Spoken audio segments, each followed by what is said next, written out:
Chris Olave is destined for a huge year two. Three bold predictions for this upcoming season. And the Saints have a really weak QB schedule. Does it matter?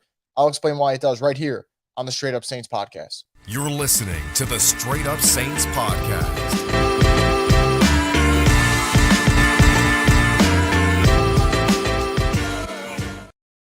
What is up, Who Dat Nation? Welcome back inside another edition of the Straight Up Saints podcast. I'm your host, Chris Olave. I hope you guys are enjoying your Monday. I hope you have a very good Labor Day.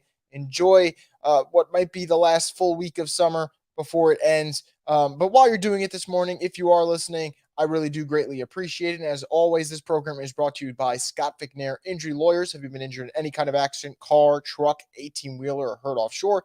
Scott Ficknair handles it all. You can give him a call at 504-500-1111 for a free consultation. They'll always fight for the win. I hope everyone's having a great morning here on this September 4th. We are only 6 days away from the Saints season opener against the Tennessee Titans. And while we're talking about the season opener, let's talk about the schedule in general. There's been a big discussion on social media the past couple of days about the Saints QB schedule. It is not very strong, I would say. So let's go through the quarterbacks they're going to have to face. Obviously, week one, they'll have to face Ryan Tannehill when they play the Titans. Week two, Bryce Young, there's a rookie. Week three, Jordan Love, his first year as a starter. Who knows what you'll get there? Could be great, could be mediocre, could be subpar. Week four, Baker Mayfield. Week five, Mac Jones. Week six, another rookie in CJ Stroud. Week seven, Trevor Lawrence. That's probably the first, I'd say, premier quarterback that they'll face on the schedule in terms of on paper. Week eight, another rookie in Anthony Richardson. That will be their third rookie meeting of the 2023 season. Week nine, Justin Fields, which is, again, explosive. We know what he brings to the table. Week 10, Kirk Cousins, a familiar face the Saints have faced plenty of times in the past. Week 11 will be a bye before they verse Desmond Ridder in Week 12. Jared Goff in Week 13. Bryce Young for the second time in Week 14. Week 15, Daniel Jones. Week 16, Matthew Stafford. Week 17, Baker Mayfield for the second time. And then to close it out, season finale, Week 18, and what could be a very, very big game, depending on how the schedule shapes out. And it'll be a big game regardless because of the rivalry. Week 18, Desmond Ridder for the second time. So the Saints will play Bryce Young twice, CJ Stroud, and Anthony Richardson. So 4 out of the 17 games will be against rookie quarterbacks. 2 of those games will be against Desmond Ridder, who the Saints don't know what to get out of him because is he great? Is he subpar? Is he cut out for being a starting quarterback? We don't know. We're going to find out. That's why the games have to be played. So 2 of them against an unproven Desmond Ridder, 1 of them against an unproven Jordan Love. So 7 out of the first 17 games that I've just mentioned to you guys now, 7 out of 17 are against quarterbacks that are unproven. Now, Kirk Cousins, Trevor Lawrence, Matthew Stafford, Jared Goff, all respectable. Don't get me wrong. I'll even throw Daniel Jones in there, even though I think he's getting a tad too much love around these parks. So that's 5 right there, which means I got 5 games left against a subpar Baker Mayfield. That's 2 of those games right there. Okay. Ryan Tannehill, who is he on the downslope of his career? Is he not? We're going to find out week 1 very soon. Okay. And yes, I understand that there are matchups that we're on the fence about. Maybe Mac Jones. Does he regress to year 2? Or does he go back to year 1 where he looked pretty solid? But even year 1, the Saints messed him up in New England. So yes, it's a weak QB schedule. I don't think there's any debate about that. Does it matter is the question. And I'm going to be honest, guys. I think it does. I think it absolutely does. I know a lot of people going, oh, does it really? Because Dennis Allen doesn't win a lot. I know Dennis Allen doesn't win a lot. I've been very adamant about that on Twitter. He's technically a big-time losing coach in the NFL with his record. But last year, for the record, guys, the Saints went 7-10, which is not good. But how about the QBs the Saints faced? They faced Tom Brady twice. They faced Kirk Cousins. They faced Kyler Murray. They faced the great Joe Burrow. They faced the great Lamar Jackson. They faced solid quarterbacks in Jimmy G, Derek Carr, Matt Stafford. They would have faced Jalen Hurts if he didn't get injured, but he did. So the Saints QB schedule last year was just a who's who of really good QBs. I mean, one of the worst quarterbacks they faced was Kenny Pickett, who was a rookie. So, yeah, QB schedule does matter, and it's up to the Saints. And the reason I say it does matter is because the Saints are a defensive-led team.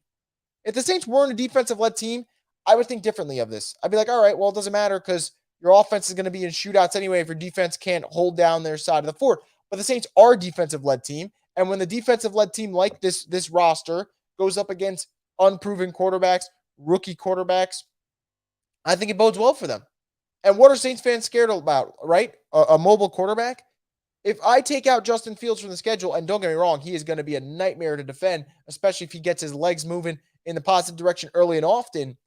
Outside of him and maybe Daniel Jones, what other mobile quarterbacks are the Saints going to be tasked with being like, oh man, I don't know what's going to happen? I know Anthony Richardson's mobile, but there's the added factor of him being a rookie that maybe there's a couple of throws here and there that he doesn't get away with. So I think this week QB schedule absolutely matters for New Orleans. And I can't wait to see if this defense does rise up to the challenge and take advantage, because I do think that this is a very, very favorable schedule with a really nice roster. So we'll see how that all breaks down. Now, something that I don't think is up for debate, right? Because people can debate all they want, is the QB schedule weak. Does it favor the Saints? Even though I think it's an obvious yes. What I think a lot of us can agree on is that Chris Olave is destined for a big year two. I mean, a big, big year two. Last year, Chris Olave, not great quarterback play around him.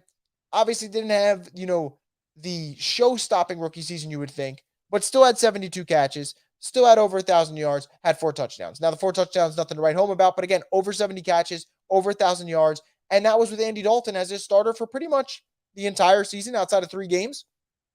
So, he will have improved quarterback play. That is the no-brainer reason to say he will be better. But the stats of wide receivers over the years tell you that he will be better. Now, let's start off with the basics, and I couldn't believe this number, but it is very impressive.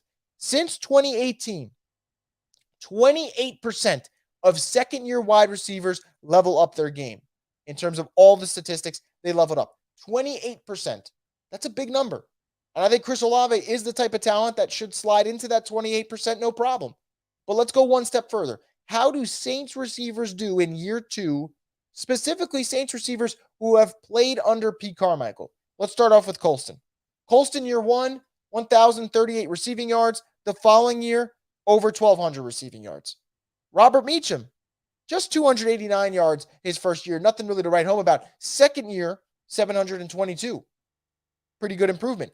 Brandon Cooks, 550 receiving yards in his rookie season. I know he missed 6 games, but 550 all of a sudden next year, that's over 1,100. 1,138 receiving yards to be exact. Kenny Stills, year one, 641 receiving yards. Year two, 931. And then we'll go with MT just for fun. He went from 1,137 yards to 1,245. And again, that isn't a huge jump for MT, but MT was also in 2017 on an offense that was running the goddamn hell out of the ball. But you knew MT was great anyway from year one. So maybe he's like the exception to the rule. You put him to the side. But the numbers nationally tell you 28% of second-year wide receivers get better. And then you factor in that Saints wide receivers, over the course of the franchise history, year two, they take that next step. And now I know Chris Olave has the talent. I know he's got a better quarterback around him, and he's got better weapons around him. Jawan should be better. Michael Thomas is finally healthy. Alvin is what I think should have a bounce back year when he's playing. Jamal's in the fold. Shaheed should be better. The Saints have good, supporting cast around him, where I think Olave should have more than enough one-on-one opportunities to make a living there. And I want to go back to one game in particular that reminded me of last year, where maybe Olave's stats weren't as good as people thought they could have been. The second week of the season against Tampa Bay, this man blew past the coverage, particularly Carlton Davis, a million times. The ball just wasn't getting to him. If those passes get to him, we're probably looking at a guy who finishes the year with like 1,200 receiving yards. Again, in a year where he had Jameis for 3 games and Andy Dalton for 14 of them. So I think Chris Olave, without a doubt in my mind, is heading towards a monster year two. And I think he will be the most important Saints wide receiver. And I think he will be the best offensive player on their team. And I think it's just going to be fun to watch. I think Chris Olave will take that next step. The kid is great. The kid is great. And I think for New Orleans, like I said, there's not a lot of pressure on the wide receiver position. Everyone talks about the quarterback. Everyone talks about the coach. No one talks enough about the wide receiver, and they'll give him the opportunity to kind of slide in there and do some damage. So I can't wait to see what he does. Obviously, a lot of it will hinge on whether or not the offensive line's doing their job. And boy, I know that they're going to be so important. I think if you did a 3 most important Saints players this year, Trevor Penning probably slides in that 3 because the offensive line is that important. But let's say they are going to be a competent line. Olave will ball out, and I can't wait to see it. So before I get into any comments you guys put in the chat, and I will pull them up in just about a couple minutes, I want to go with my 3 bold predictions for 2023. We can bookmark it. We can clip it. We can do whatever we want. We can look back and see if I look like a genius or if I look like an idiot. I want to look like one of the two, though. I don't want to be in the middle where we go, Chris got 1 prediction right, 2 wrong. No, either I look like a flat-out moron or I get them all right.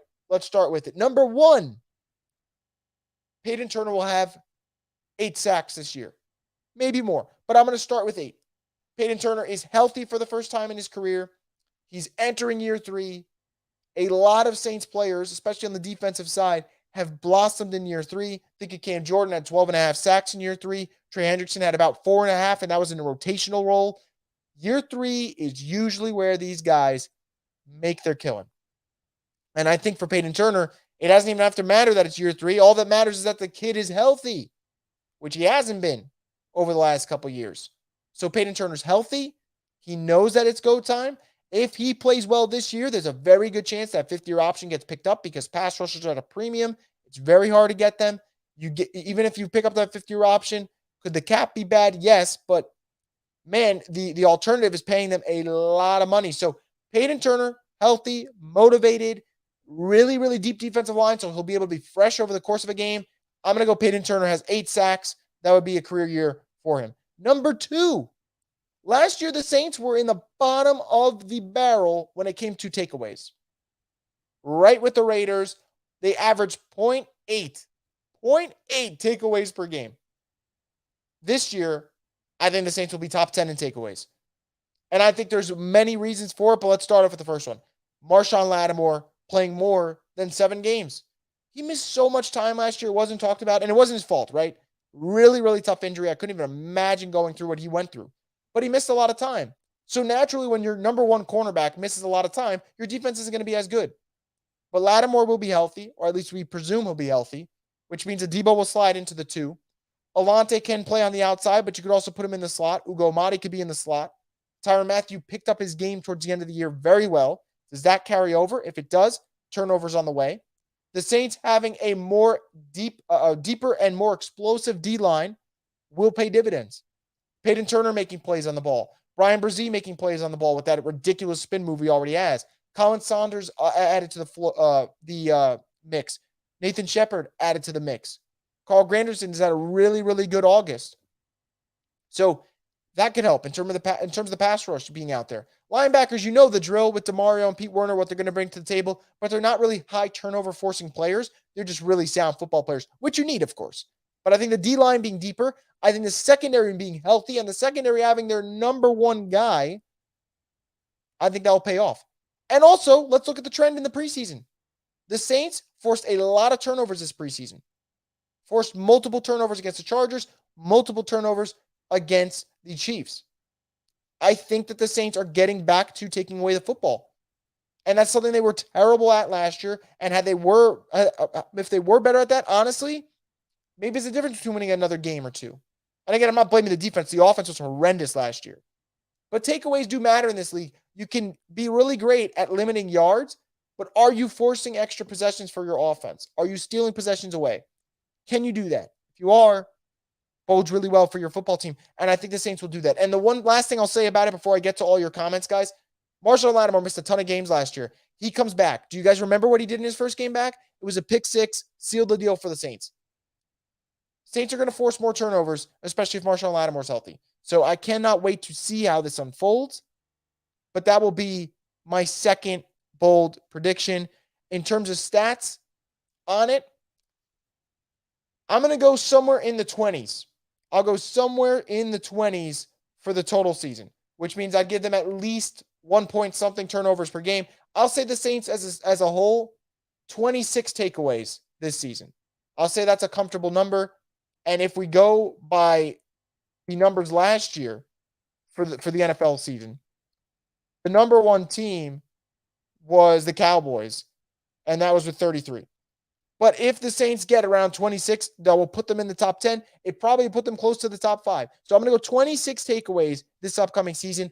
And you know what? When we talked about the weak quarterback schedule, that matters, guys. Weak QB schedule with a really good defense could force turnovers. It should be the recipe. So that's prediction number 2 in terms of being bold. Number 3 might be the one that I do not want. If out of all these 3, it's the one I don't want to blow up in my face, and I hope to God I'm right. But I like to bank on talent, and I like to bank on when you get screwed a couple years, you eventually get lucky.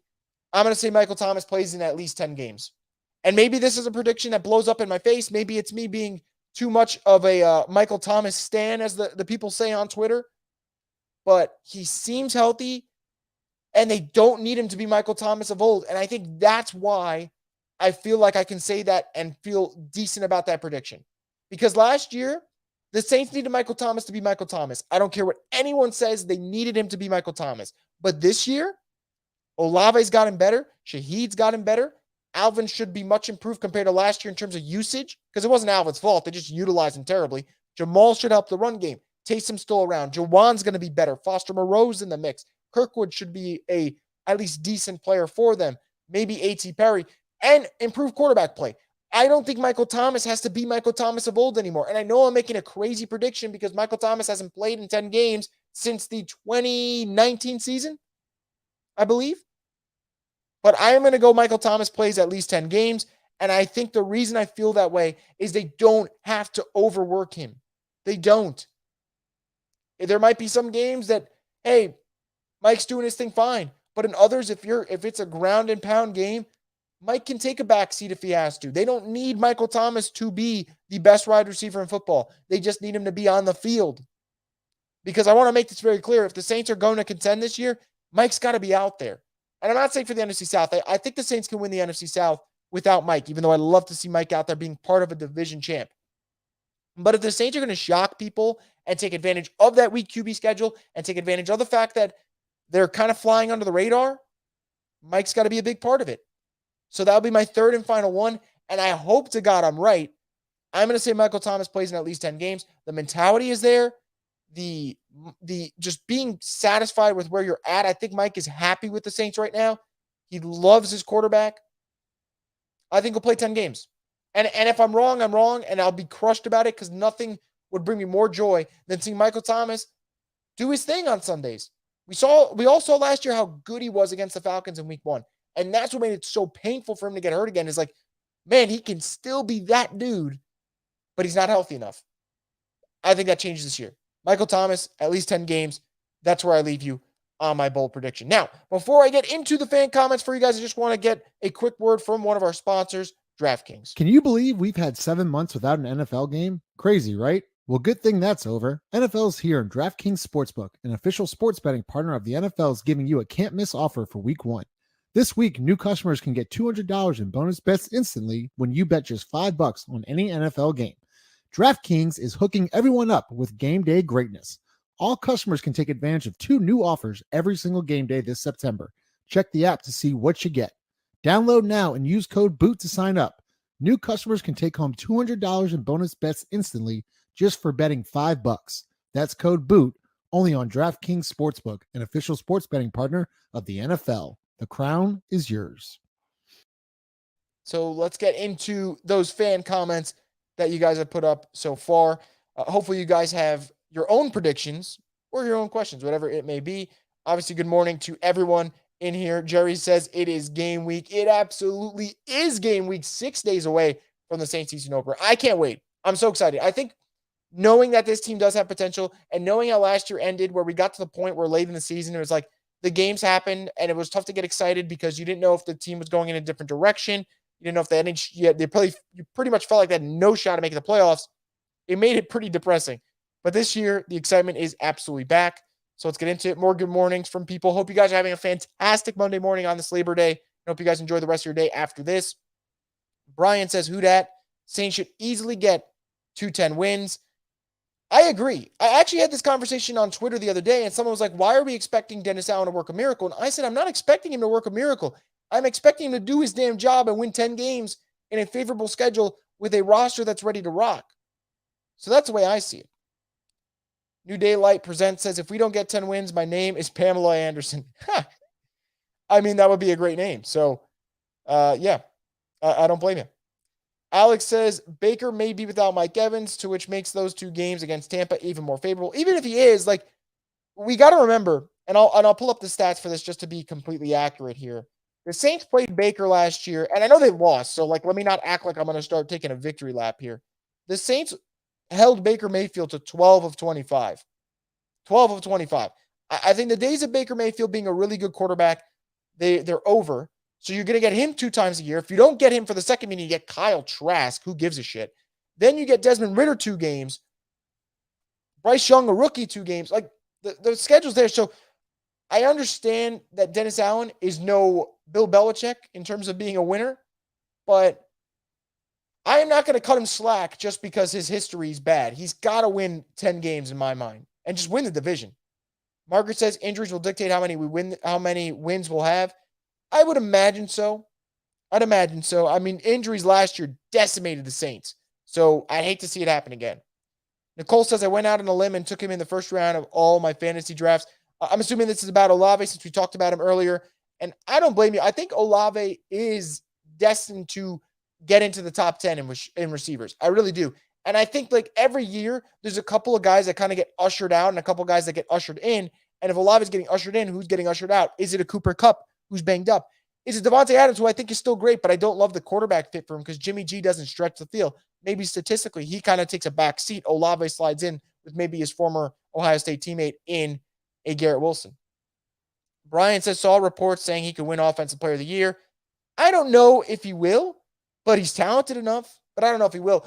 People forget how tough it is for a wide receiver to win Offensive Player of the Year. Before Michael Thomas did it in 2019, you had to go back to the 90s when Jerry Rice did it.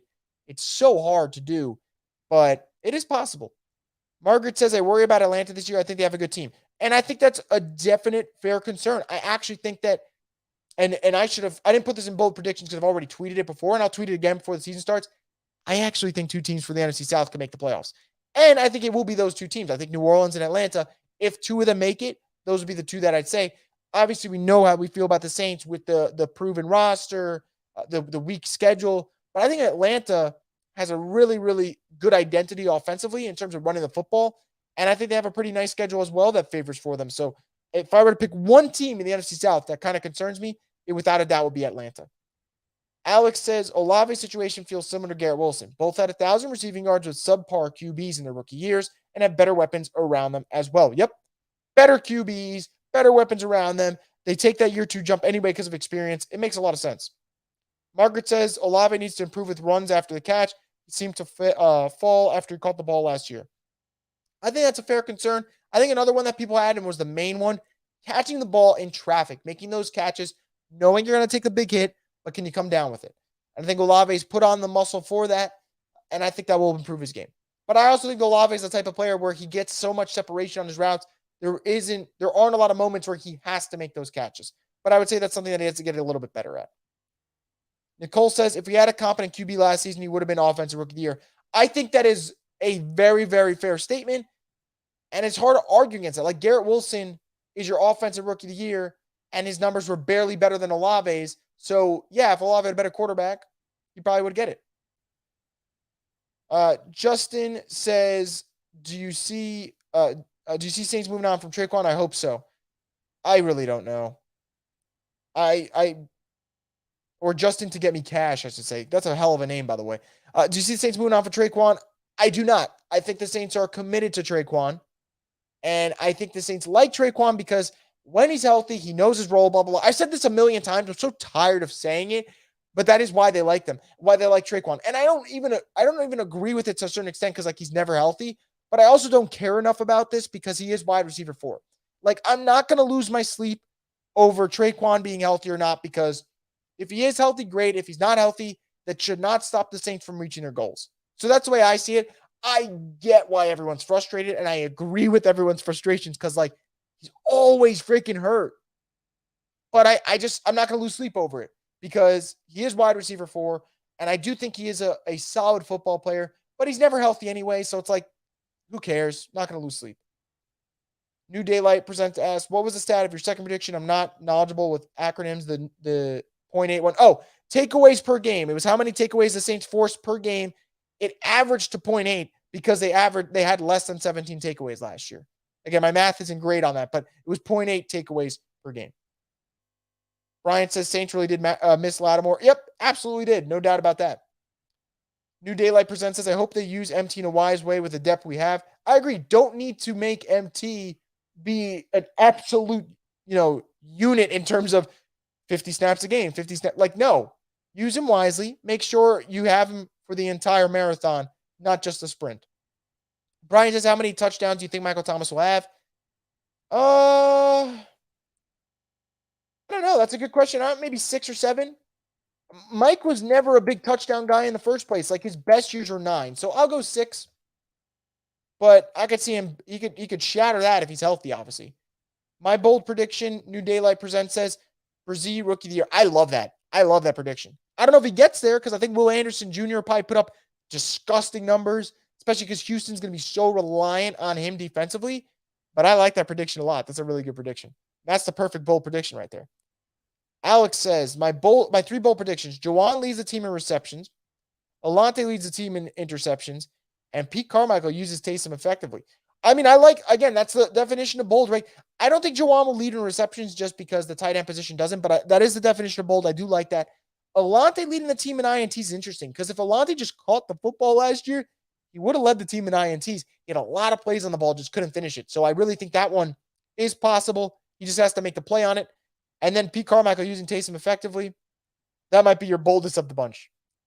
Byron says, who dat? Who dat to you, my friend? Nicole says, it would be nice to have 2 offensive players of the year on the Saints, though. It would. Look, the Saints have enough talent that we know Mike's an offensive player of the year. We know Alvin has the potential because Alvin was great for so many years. Is Derek? Probably not, but Derek is a damn good quarterback when he's on, and I hope that now that he's in New Orleans, he feels like he was kind of done wrong by the Raiders. Maybe that puts a chip on his shoulder. We get the best version of him, which gets into Jerry's point, which is his bold prediction.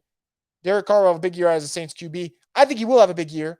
I don't know how great the numbers look because Derek's best year, take 2016 out, Derek's best year isn't like insane numbers. So if I take out the 32-13, his best year is 28-6, which is fantastic. Absolutely fantastic. But that isn't like the Mahomes type of numbers. But I've said this before. If Derek Carr gives the Saints 27 touchdowns and 10 picks, they're going to win at least 11 games. Like that would be the perfect number for this type of team. Alex says, if he can stay healthy, I'd love to see at least 1 punt and / kick return touchdown from Shaheed. Yeah, I like that a lot. I like that a lot. That's a really good one. My concern, though, is if Shaheed is doing special teams and receiver, how much does that weigh on his body? Because remember with Deontay Hardy, Deontay was incredible at special teams, but then we saw that he could play wide receiver, and you're like, oh, he's got some wiggle to him. But you can't do both sometimes with certain guys. Now, I know Deontay was a smaller guy. Maybe he's more prone to injuries, but that's my concern with Shaheed. New Daylight Presents as my bold prediction. Taysom Hill scores 2 touchdowns as a QB on fake punts. That is bold as hell. If he gets 1, I'm going to come back to this video, clip it, and I'm going to put it on Twitter to shine your greatness. Nicole says they love Traycon because he can do special teams and he's a good blocker, but the injuries, man, he's always hurt. Yep. And I think you kind of nailed it down to a T, Nicole. Like that's the way it is, unfortunately. Like they know he's got a set role. They like what he does in his set role, but it's like he's never healthy to play his set role. So it's frustrating in that regard. Brian says Juwan is really going to be a problem this year. I totally agree. Justin to get me cash says my bold prediction is Saints go 4-0, then make a monster trade to run the table. Maybe a Nick Bosa. LOL. One can only wish. I don't know if they'll swing one that monster, but I actually like where you're thinking for this one because like the Saints have a lot of cap space right now compared to what we expect them to usually have. Like you usually expect them to like maybe 2-3 million left. Like they have in the double digits. And I think for New Orleans, if they're playing really well and there is that trade out there, they're like, man, if we get him, he's the missing piece. They can swing it. They'll have the assets and they'll have the money to take it on. So absolutely love where your head's at right there. Now, before I get into more comments from you guys, I want to get into one more last sponsor of the show, Crystal. I need to clear something up about New Orleans. While our culinary scene might be on fire, our food has never been about heat. It's always been about flavor. And this is how New Orleans does flavor.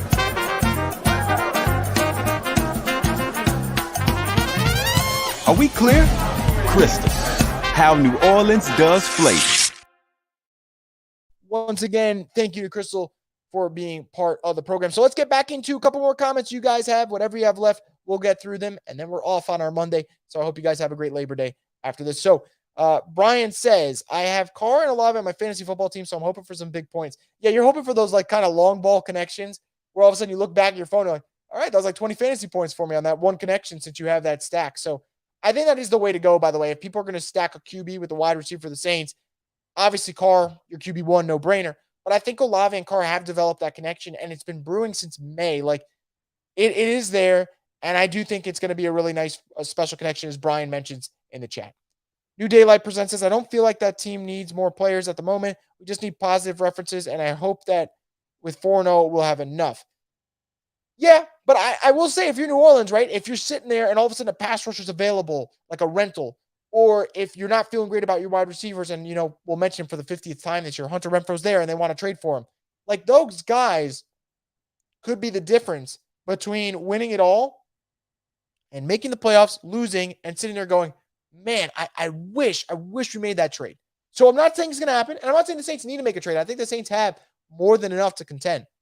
But it's a nice luxury to have. And a lot of the teams now in the NFL, when they're right at that cusp of winning, they end up making that final trade to swing the tide their way. Alex says, not Saints related, but what did you think of Colorado's performance this weekend? That game with USC in a few weeks is going to be a must watch. Yeah, I think, first off, what can you not say about what Shedeur did? Shedeur was fantastic. 500 yards in your Colorado debut.